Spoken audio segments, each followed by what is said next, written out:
لبيك اللهم اللهم لبيك جئناك اللهم في بيتك العتيق لبيك اللهم اللهم لبيك جئناك اللهم في بيتك العتيق.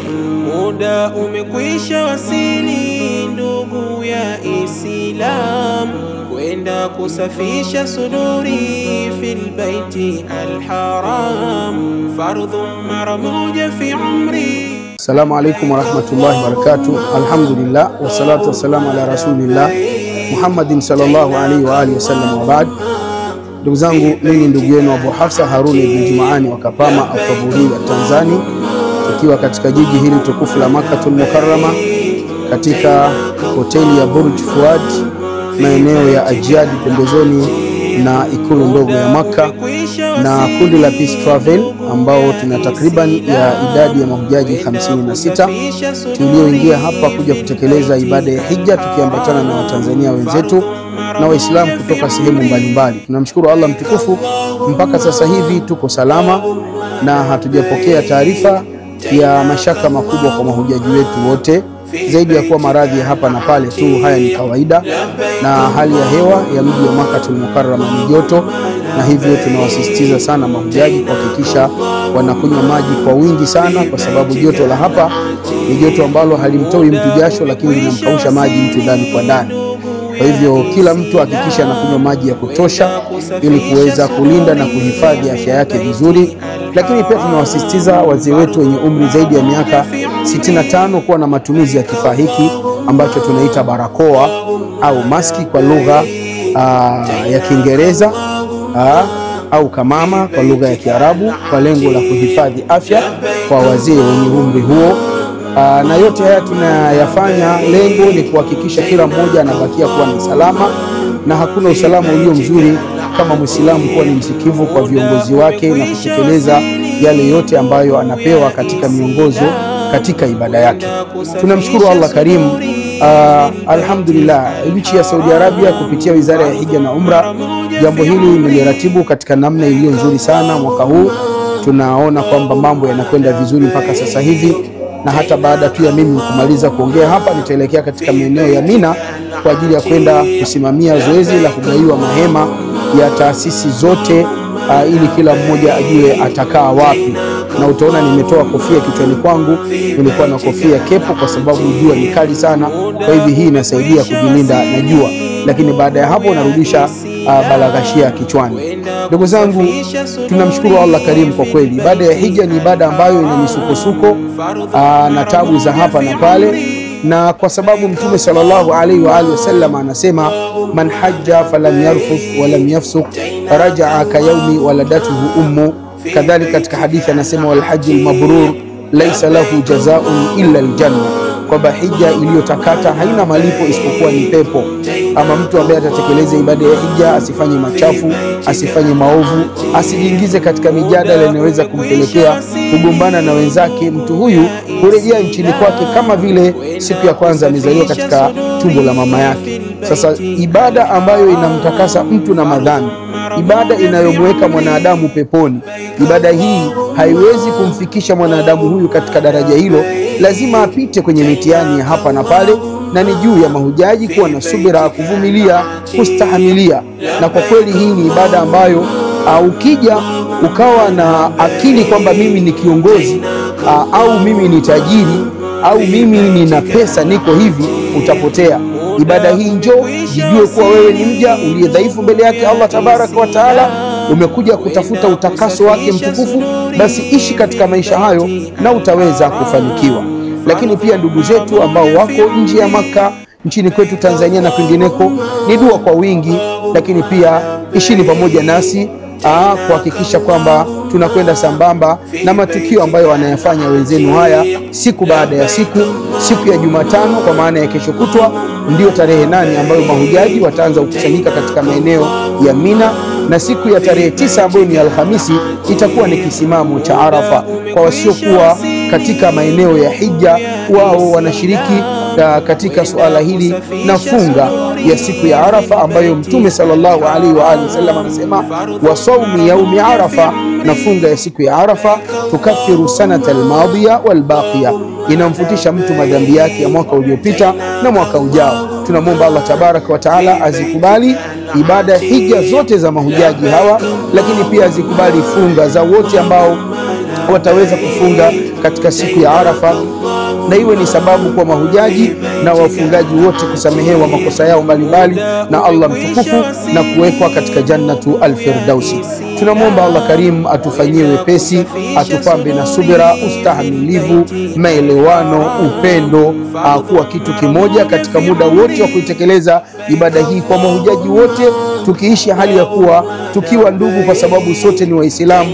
Mola wetu ni Allah mtukufu mmoja wa pekee, lakini pia mtume wetu Muhammadin sallallahu alaihi wa alihi wasallama, yeye ndiye kiongozi wetu na mwalimu wetu ambaye anatuambia khudhu anni manasikakum, chukueni kutoka kwangu mimi namna nzima ya kutekeleza ibada yenu ya hija. Mahujaji, hakikisheni mnamuishi mtume sallallahu alaihi wa alihi wasallama kwa kila mnachokifanya kiwe ni kile ambacho alikielekeza na kukifundisha mtume Muhammad sallallahu alaihi wa alihi wasallama, ili ipatikane tija ya kukubaliwa matendo yenu na hija zenu. Ni ndugu yenu Abu Hafsa Haruna ibn Jumaani wa Kapama at-Taburi at-Tanzani. Wassalamu alaikum wa rahmatullahi wa barakatuh wa jazakumullahu khairan. Bismillahir Rahmanir Rahim. Alhamdulillahi Rabbil Alamin. Wassalatu wassalamu ala Rasulillah sallallahu alayhi wa ala alihi wa man tabi'ahum bi ihsanin ila yawmiddin. Amma ba'd. Kwa jina ni Sheikh Juma Rajabu Ikusi tokea Arusha, Tanzania. Ni kiongozi au amiri mkuu wa taasisi inayoleta mahujaji pamoja na watekelezaji wa ibada ya umra katika nchi hii ya Saudi Arabia, taasisi ya Peace Travel and Tours Limited iliyopo Dar es Salaam, Tanzania, mtaa au barabara ya Mafia mukabala na Masjidi Manyema, Dar es Salaam. Tunamshukuru Allah subhanahu wa ta'ala kwa taufiki yake na kwa rehema zake, ametufikisha salama katika jiji hili la Maka kuanzia siku ya juzi ambayo ilikuwa ni siku ya Ijumaa, tukiwa tumepitia katika safari yetu Cairo, Misri, na hatimaye tukaingia Jeddah na kushuka hapa Maka, pamoja na kutekeleza ibada yetu vizuri tu ya umra ambayo tulitekeleza siku ya pili kwa sababu tulichelewa kufika. Kwa tukaona kwamba ni vyema, kwa sababu tuna watu wazima wazee ambao kwa hakika wasingeweza kuitekeleza ibada hiyo kwa kipindi hicho, manake wengine inabidi watumie wheelchair. Kwa tulipumzika kwanza, ndipo siku ya pili yake asubuhi ambayo ni siku ya Jumamosi mapema kabisa tukaitekeleza ibada yetu ya umra na tumeimaliza kwa salama alhamdulillah. Na jana tukatoka na mahujaji wetu kwa pamoja kwa ajili ya kuwapitisha katika maeneo muhimu ya kihistoria, tukianzia katika eneo la Jabal Thawr ama kuna ghari Thawr, pango ambalo alijificha Mtume Muhammad sallallahu alayhi wasallam wakati anauhama mji huu wa Maka na kwenda katika jiji la Madina. Na baada ya hapo tuliendelea na ziara yetu na msafara wetu mpaka tukafika katika maeneo ya Arafat.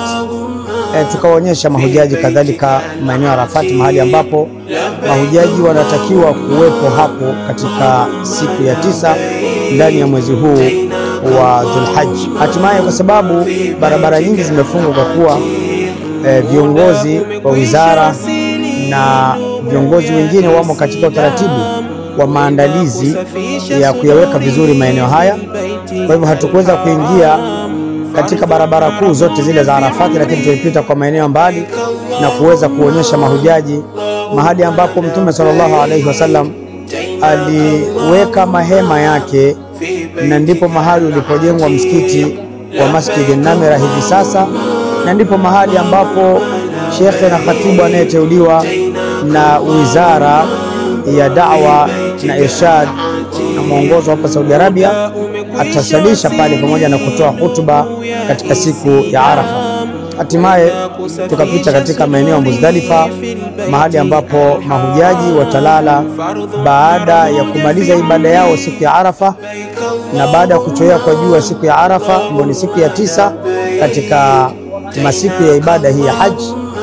Watalala hapa mahujaji Muzdalifa mpaka asubuhi alfajiri ya kuamkia siku ya Idi, watakapotoka katika maeneo hayo baada ya kutekeleza ibada yao usiku pale na kuokota vijiwe vyao kwa ajili ya kwenda kutupa jamarati siku ya Idi, ambapo wao watapaswa siku ya Idi kutupa eneo moja la Jamaratul Aqaba vijiwe 7, na hatimaye ndio siku ambayo watanyoa na ndio siku ambayo watachinja, na baada ya hapo watapata tahallul sughra, bimaana ya kwamba watavua nguo zao za ihram baada ya kupata hiyo tahallul ndogo, na hatimaye watarejea katika mahema yao kwenye maeneo ya Mina ambalo yaumul qar, siku ya mapumziko kwa wao baada ya kukamilisha taratibu hizo za kiibada, ibada ya kuchinja,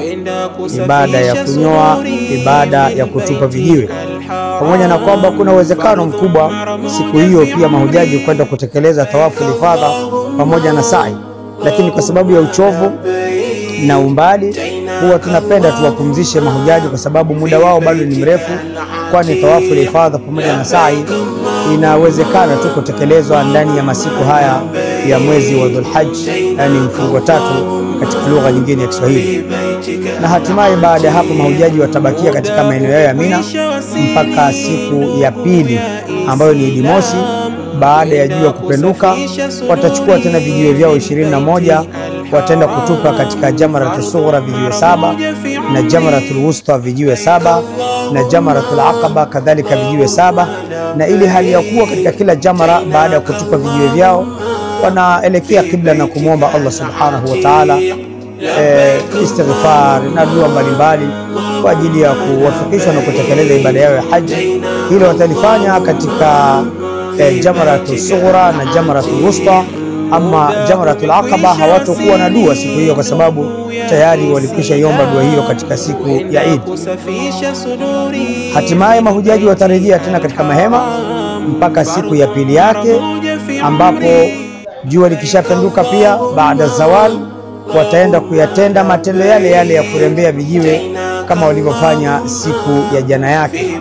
Na baada ya hapo, kwa kuwa tunawagawa mahujaji wetu katika makundi mawili, wale watu wazima sana na wazee na wale kina mama ambao hawatakuwa na uwezo wa kutahamal masafa ya kutoka kwenye mahema mpaka jamarati na hatimaye kutoka jamarati mpaka Masjid al-Haram Maka mjini, huwa tunawatanguliza katika mabasi ili kuwafanyia wepesi, na sisi ambao tutakuja kwenda kurembea vijiwe baadaye huwa tunabaki na baadhi ya makundi yale ambayo yana uwezo wa kutembea.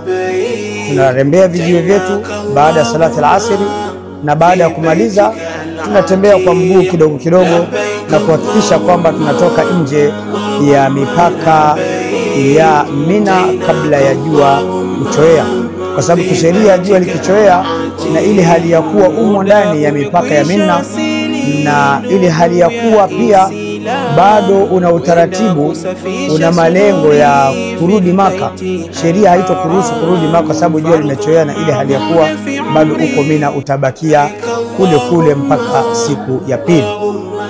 Kwa hivyo kwa wale ambao ibada yao wanatarajia kuimaliza katika siku hiyo ya 5, inawapasa waondoke Mina kabla ya kuchoea kwa jua, na wale ambao watakaobakia kwa ajili ya kutupa vijiwe siku itakayofuatia, hapatakuwa na sharti nyingine zaidi ya kulala katika maeneo ya Mina, na hatimaye siku itakayofuata ambayo ndio siku ya mwisho kabisa katika masiku ya haji, ndani ya masiku ya ayamu tashrik, watatupa vijiwe vyao baada ya zawali na hatimaye kurejea katika hoteli zao na makazi yao yaliyomo jirani na pembezoni mwa Masjid al-Haram. Na sisi taasisi yetu ya Peace Travel, alhamdulillah, kwa mwaka huu ni kwa mara ya kwanza tumeweza kufikia katika eneo ambalo ni la karibu sana kuliko miaka yote. Ni hakika kwamba tunafikia katika maeneo ya karibu, lakini kipindi hiki tumo katika eneo ambalo liko jirani na jengo kuu ambalo linasimamia taratibu na huduma za Masjid al-Haram hapa katika jiji hili la Maka. Ndugu mpenzi mtazamaji, tukiwa katika maeneo haya kama jinsi ambavyo ilivyo na alivyoelekeza Mtume SAW kwamba ni katika masiku bora na masiku matukufu sana kiibada. Kwa hivyo tunapenda kusisitiza kwa watazamaji wa kipindi hiki, wasikilizaji wa kipindi hiki na Waislamu popote walipo ulimwenguni, wakithirisha ibada, walete istighfar, walete dua, walete tauba, wasome Qur'ani sana, wafunge, watoe sadaka sana, kwani haya ni masiku bora sana katika masiku ya ulimwengu kiibada. Maana ndani ya masiku haya zimo ibada nyingi. Kuna ibada ya funga, kuna ibada ya kutoa sadaka, kuna ibada ya tawaf, kuna ibada ya haji, kuna ibada ya kuchinja.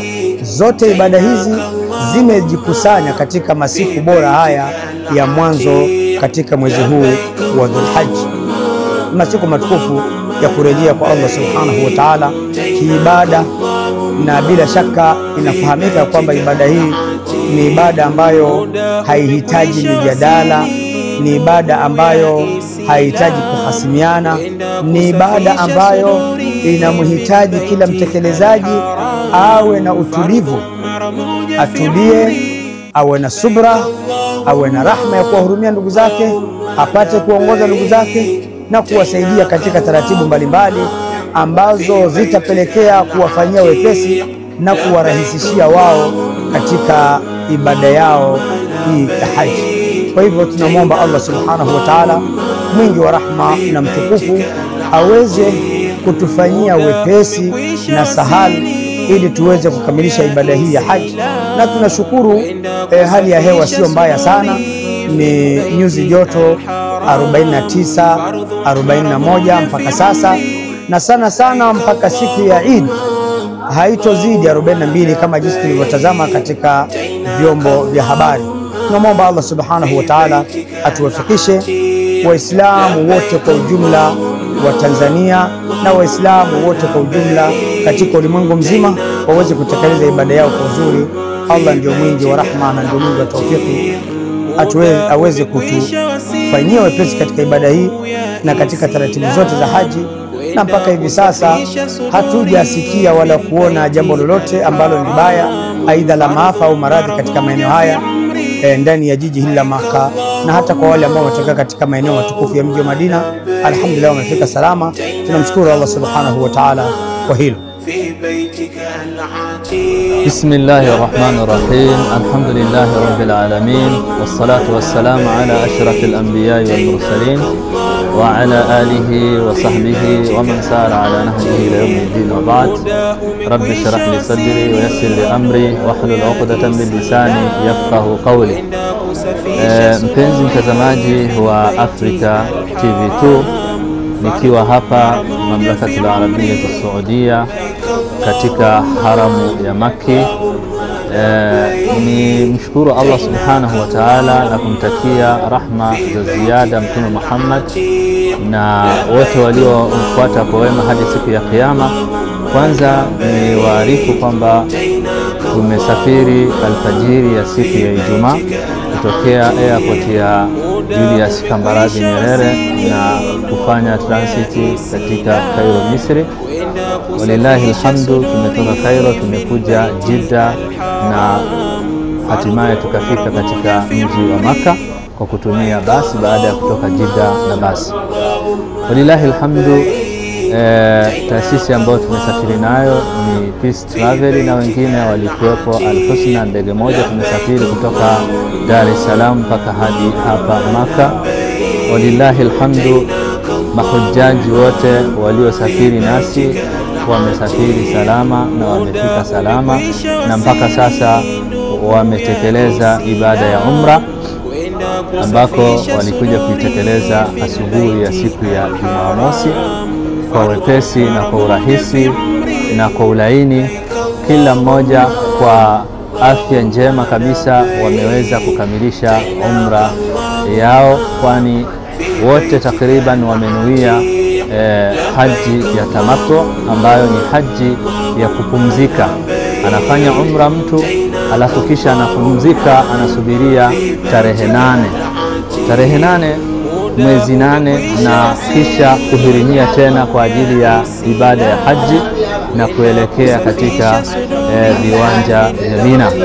Atahirimia akiwa hotelini na kuvaa ihram kwa wanaume na kuelekea katika viwanja vya Mina na kwenda kulala kule, na siku ya 9 mwezi 9 alfajiri anaanza kujongea na kuelekea katika viwanja vya Arafa kwa ajili ya kusimama Arafa na kutekeleza ibada ya kusimama Arafa na kukithirisha kumwomba Allah subhanahu wa ta'ala mambo mbalimbali na kumtaka istighfar Allah na tauba siku hiyo ya Arafa. Ni siku adhim, na ndiyo hasa Mtume sallallahu alayhi wasallam anasema ya yaumu Arafa alhajju Arafa, haji ni siku ya Arafa, na ndiyo ambayo siku ambayo Allah subhanahu wa ta'ala haijapokelewa hadithi sahihi inayotueleza kwamba Allah subhanahu wa ta'ala hushuka mchana isipokuwa ni siku ya Arafa tu.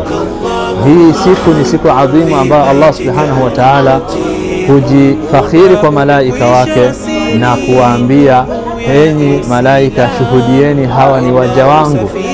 Anawauliza kana kwamba anataka jawabu, kumbe anataka kuwauliza kujifakhiri kwao, wamekuja kufanya nini?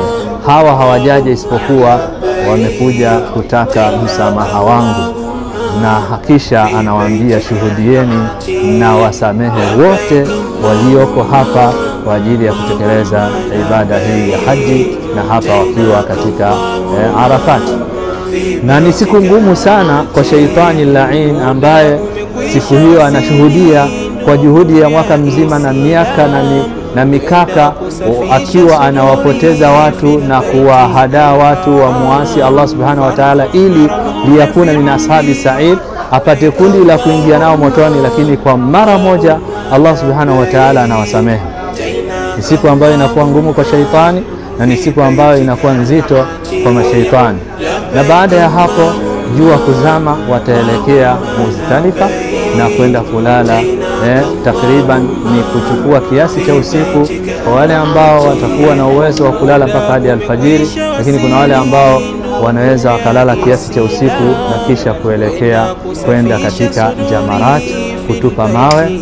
Kwanza na eneo la kwanza kutupa mawe 7 katika Jamaratul Aqab, kisha siku inayofuata wanaenda sehemu ya pili, na kisha siku ya 3 kwa wale ambao hawana haraka, lakini siku ya pili kwa wale wenye haraka wanaweza wakamaliza na kisha kuja siku hiyo ya Eid na kuanza kusherehekea na kuja kufanya tawafu ambao ni tawafu ya nguzo.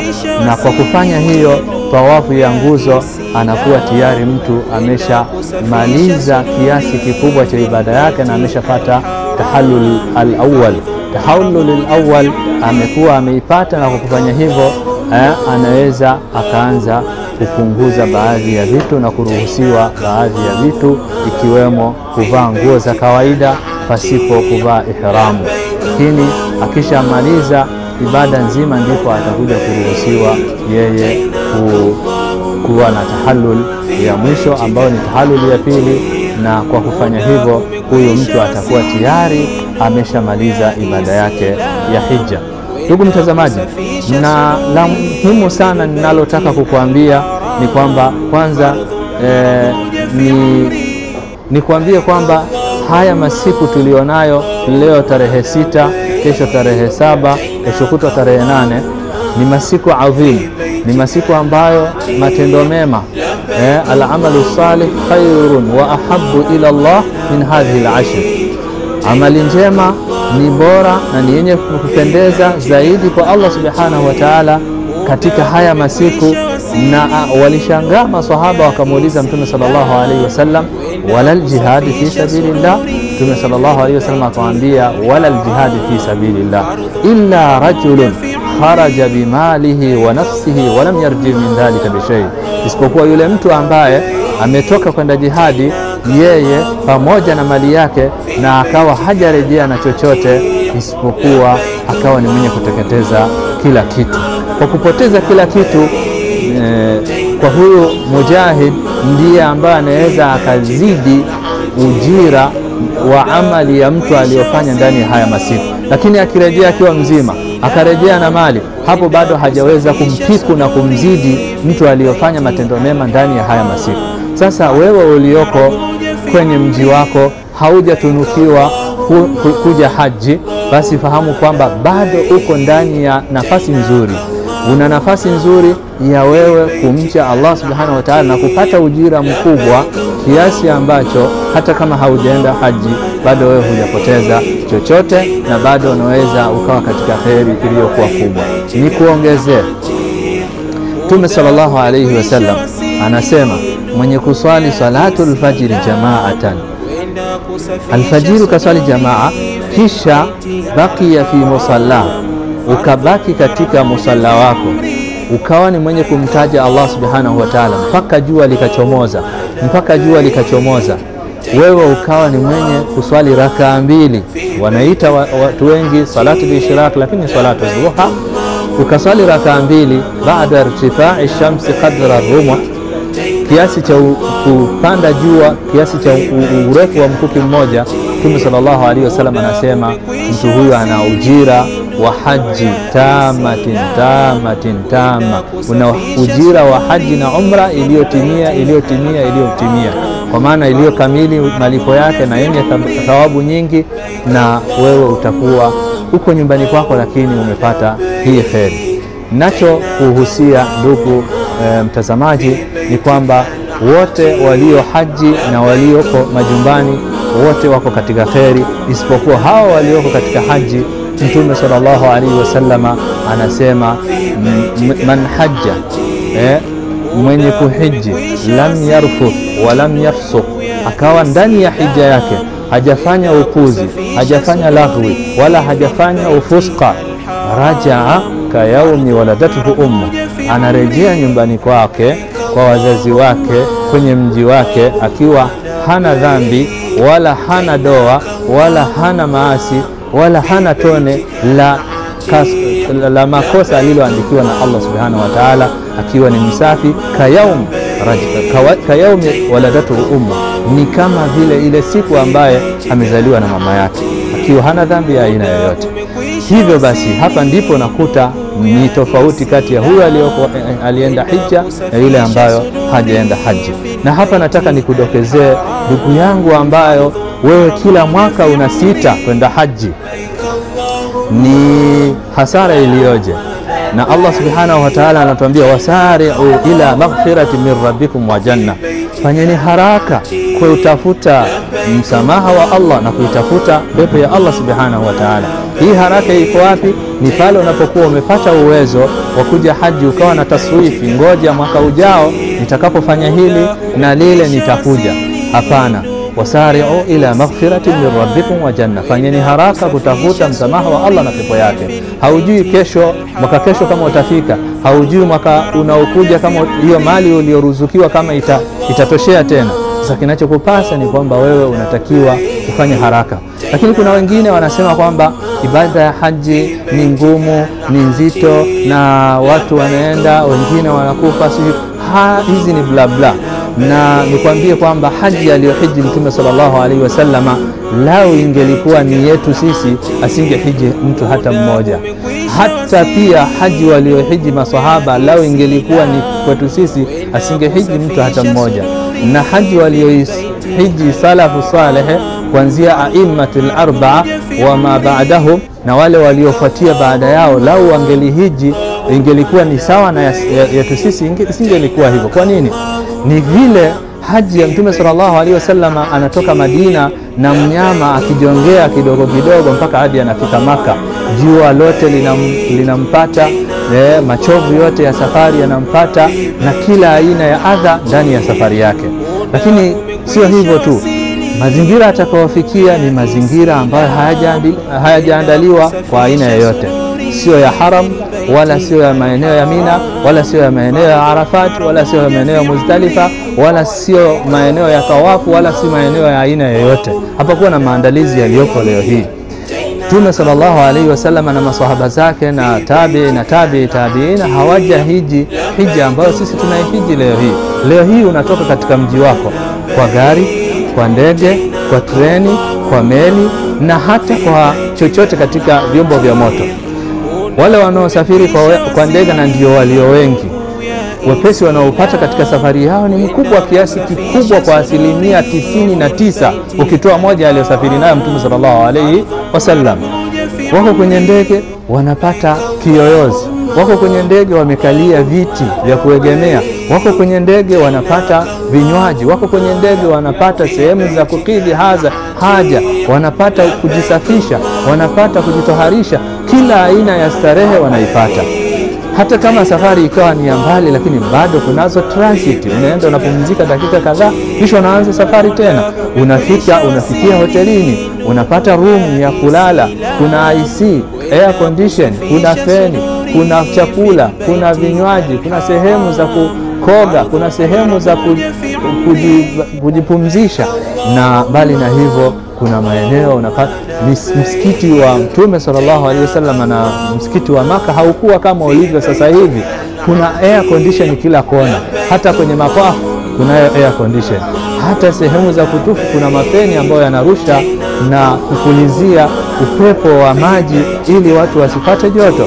Kwa nikwambie wewe ambao unahisi haji ni sawa na ile haji ya Mtume sallallahu alaihi wasallam, sio. Hii haji ni nyepesi na ni rahisi, na wewe unapanga tu. Unaweza kaamua mwanzoni mwa Dhulhijja mpaka siku ya 13 wewe unachukua ndege yako unarudi katika mji wako na unaendelea na shughuli zako.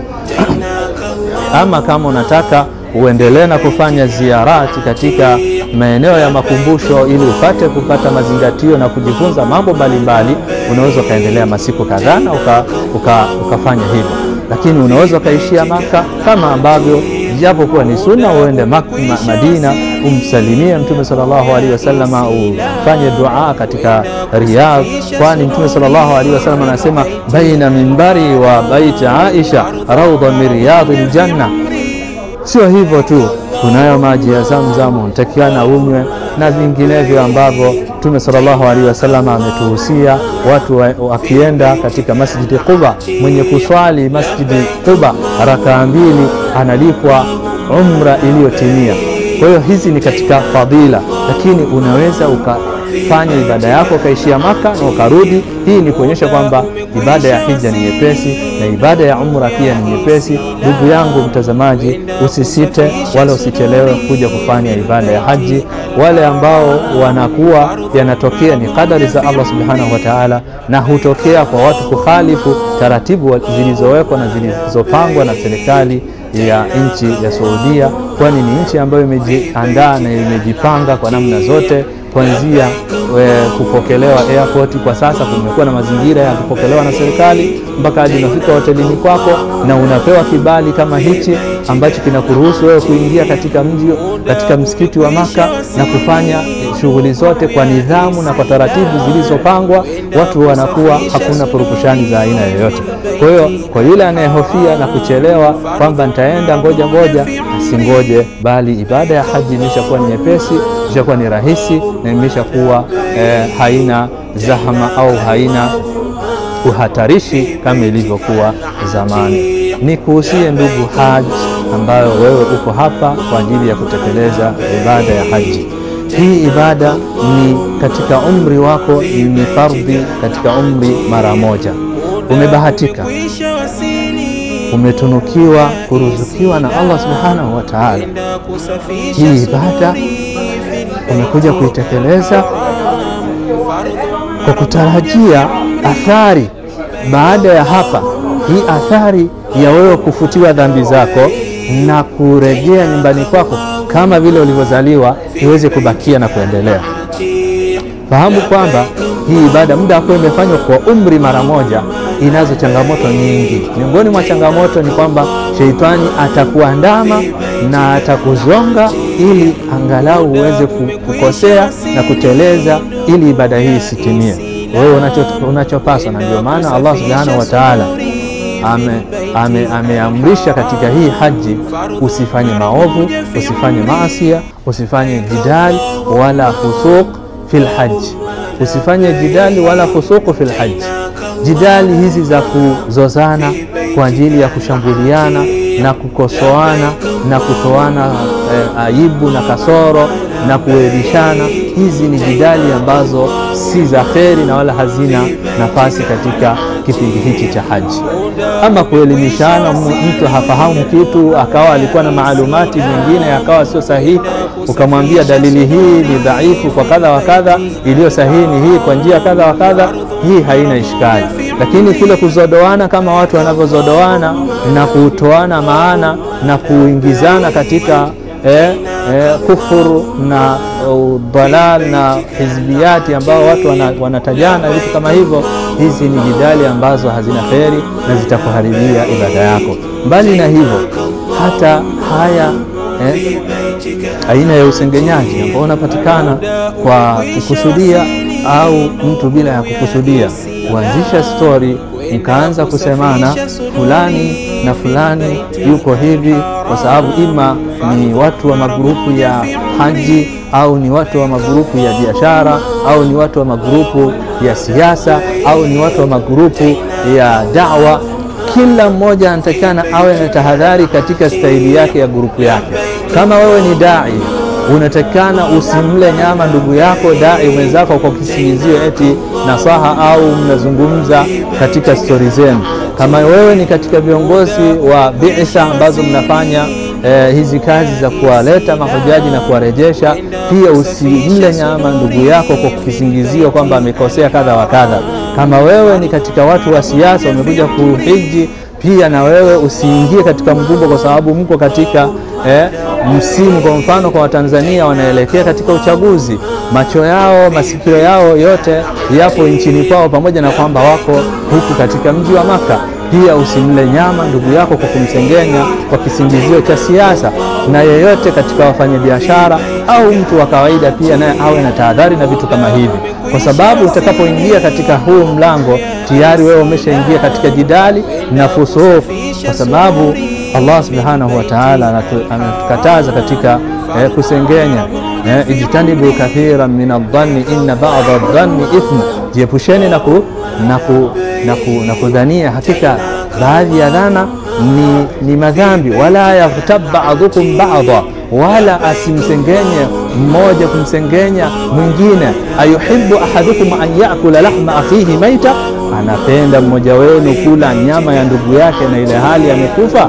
Wewe kama haji, iwe ni katika grupu ya viongozi wa bi'tha, iwe ni katika grupu ya duat, iwe ni katika grupu ya watu wa siasa, iwe ni katika grupu ya wafanyabiashara, iwe ni katika grupu ya watu wa kawaida, jiepushe na jidal na fusuq na haya mambo, ili hija yako ibakie kuwa ni salama na ni safi, urejee hija yako iwe na athari. Athari itapatikana wapi? Kuanzia kutengeneza ikhlasi yako, na pia ukirudi usiwe na ujubu ya aina yoyote, kujiona na kujisikia kwamba wewe umeshavuka daraja fulani, umeshatekeleza rukunul khamis, nguzo ya 5, sasa umeshakuwa ni haji, ukataka watu wakuite jina la alhaji fulani. La hasha wakalla, bali kuwa ni mnyenyekevu. Bali sasa hivi ukirejea, rejea ukiwa ni mnyenyekevu zaidi, jihisi wa chini na ni waduni kuliko ulivyokuwa mwanzo, kwa sababu la sivyo utateleza na utaingia katika makosa. Kwa haya machache au mengi, ni muhusie ndugu yangu haji wa kawaida, kwa ndugu zetu vijana wenzangu, akina mama pia wanatakikana washikamane na taratibu walizoelekezwa katika kutekeleza ibada ya haji, ili watekeleze ibada zao kwa njia iliyokuwa sahihi na ile ambayo imeelekezwa na Mtume Muhammad sallallahu alaihi wasallam. Msiingie katika kusongamana, msiingie katika kusukumana, msiingie katika kugombania, bali unatakikana uwe ni mwenye huruma. Pili, uwe ni mwenye tahadhari, ili usimkere na kumuudhi yeyote. Huu mji wa Maka unayo adabu yake, unayo heshima yake. Miongoni mwa heshima ya huu mji, hupaswi wewe kuokota kitu wala hupaswi kukichukua, bali wanaostahiki ni wale watu ambao wamepewa hiyo kazi. Kama haumjui mwenyewe, kiache hata kama kikawa na gharama kiasi gani, kwa sababu ukikiokota na ukakichukua, wewe unaingia katika madhambi na wewe unaharibu ibada yako ya haji. Inawezekana kwa kutokujua ukachukua ile akili ya mji wako, kaona hichi nimekiokota tu kinaweza kikanifaa. La, utakuwa umeharibu. Na hupaswi kama haji kugombania kwenda kusukamana katika jiwe la Kaaba, jiwe jeusi ili uliguse. Hachana na hiyo story, kwa sababu si lazima wewe uguse jiwe, bali Mtume sallallahu alaihi wasallama ametuelekeza kama hauna nafasi ya kushika, shiria kwa mkono wako. Watu wengi leo hii wanakuja huku wanaambizana, mimi nimegusa, tena kwa vishindo vikubwa, akiamini kwamba kama amegusa basi yeye amekuwa ametekeleza vizuri zaidi ibada ya haji kuliko watu wengine. Hapana, bali wewe umevurunda na umevuruga, kwa sababu kwa msongamano uliopo, kwa hali iliyopo, huwezi kugusa kwa utaratibu na bila ya kumsukuma mtu, bila ya kumuudhi mtu, bila ya kumsugua mtu. Sasa kwa nini uingie katika kumsugua mtu? Kile kitendo chako cha kumsugua mtu, ukamsukuma, ukamkandamiza, wewe tayari umemuudhi na umemkera, na hayo maudhi na hiyo kero uliyoifanya kwake yeye, umepata madhambi kwa Allah subhanahu wa ta'ala, na umeitia doa ibada yako ya haji. Pia hata mkiwa katika tawafu, mkiwa katika masaa, sehemu za baina Safa wal Marwa, unatakiwa uchukue tahadhari. Tukienda katika kutembea kuelekea viwanja vya Arafati, hatutakiwi hata kwenda mbio ili tusije tukawasukuma na kuwagonga wenzetu na tukafika katika kuhesabika katika wale waliokera na walioudhi. Bali unatakana uwe ni msarabu, uwe ni mtulivu, uwe ni mnyenyekevu, jiepushe na mizongamano na jiepushe na kufanya vile vitu ambavyo vinakera na kuudhi wenzio, ili isifike mahala ukawa ni mwenye kukera na kuudhi. Bali si tu katika maeneo ya ibadat, hata katika maeneo ya mlikofikia, kama ni hotelini, rumu ulionayo, ulioko na mwenzako, ishi nao kistaarabu na kuwaheshimu na kuwa na tahadhari, usije ukawaudhi wenzako. Bali hata katika maeneo ya chakula wanatakikana pia usiwaudhi wenzako. Bali hata katika maeneo ya safari, mko katika kipando katika huu mji, pia wanatakikana uwe na tahadhari katika kila aina ya sehemu na kila maeneo utakapokuwa. Kwa hiyo ndugu mtazamaji na ndugu yangu haji, au wewe ulioko katika mji wako, hii ndio taratibu ya ibada ya haji na hivi ndivyo inavyopatikana. Wa ila huna aqul assalamu alaikum wa rahmatullahi wa barakatuh, walhamdulillahi rabbil alamin. لبيك اللهم اللهم لبيك جئناك اللهم في بيتك العتيق. لبيك اللهم اللهم لبيك جئناك اللهم في بيتك العتيق.